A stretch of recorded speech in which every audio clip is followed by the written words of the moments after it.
Ya bafowethu, uyayibona le nto uyisola ngayo, ohlezi uyisola ngayo nje, uma uthi uyisifebe, awukhoni ukubuyeka ubufebe, uyakuthanda and uyayisola ngaleyo nto leyo.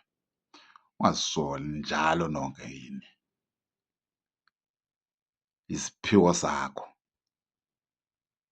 Le nto othi wena awukhoni ukuyiyeka, yiyona nto oyiyo, yiyona impela into oyiyo leyo.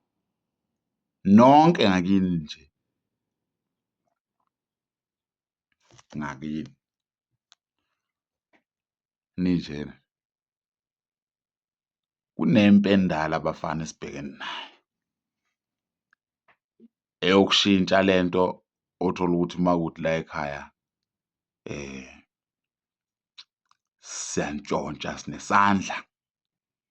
Kunzima ukunqamula leyo nto leyo, ukunqamula leyo nto leyo bafowethu kunzima kakhulu. Iyona mpi esibhekane nayo, ubona abantu behla benyuka sibhekane naleyo nto leyo. Abanye bayizifebe, abanye bayaqalekiswa, abanye bantshontsha, abanye bakhulumela safuthi, abanye bahlanya nje. And uthola ukuthi ifemeli yonke injalo and bayazibona nabo. Cha, ningayisoli njalo nje. uNkulunkulu okumele alungise leyo nto leyo, ebambisane nani. Njengoba uzibona nje kulungile, shintsha phela. Niyahlupheka man, niyahlupheka, niphila kabuhlungu, i-pressure.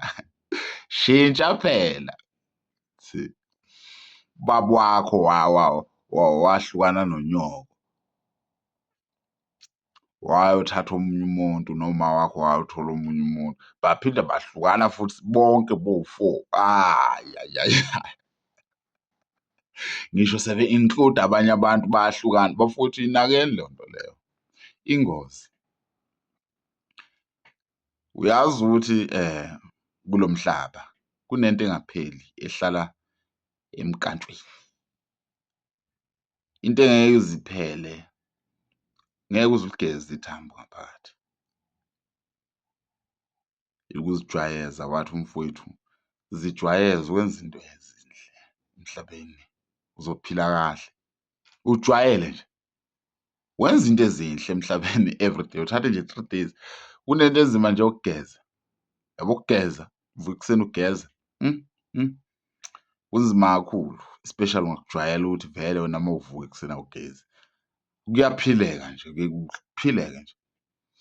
Uthi mase kumele ugeze ngazuthi uyahlushwa, ngathi abantu abasafuni ukuphakela ngoba manje awugezi, awugezi. Leyo nto leyo isiyahlukumezeka. Cha, siyakuzwa thina ukuthi uyanuka, wena awuzizwa, qaqandeni.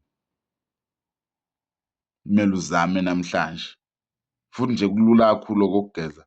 Uma ubona ukuthi akugezeki, vuka ekuseni, vala amehlo nje, ungena emanzini ngephutha. Vele khona lapho nje uvele ufake insipho usule, uphume lapho uyogcobisa. Uzojwayela in 3 days, umzimba wakho uzobe usujwayele. Kanjalo-ke naseqinisweni, ukwenza iqiniso nokulikhuluma bafowethu akufani. Kunomuntu owazi ukukhuluma iqiniso engalenzi nje totally, yabo. So ukuzijwayeza ukwenza izinto kuyakwenza ukhule ekwenzeni izinto. Uyayibona leyo nto leyo. Uma kuwukuthi wena unamanga, hlezi uxabanisa ifemeli, abantu la khona bayaxabana, zinake phela. Angithi uyazibona ukuthi wena uxabanisa abantu, iyeke phela leyo nto leyo, isiphukuphuku, kanti uyahlanya nyana.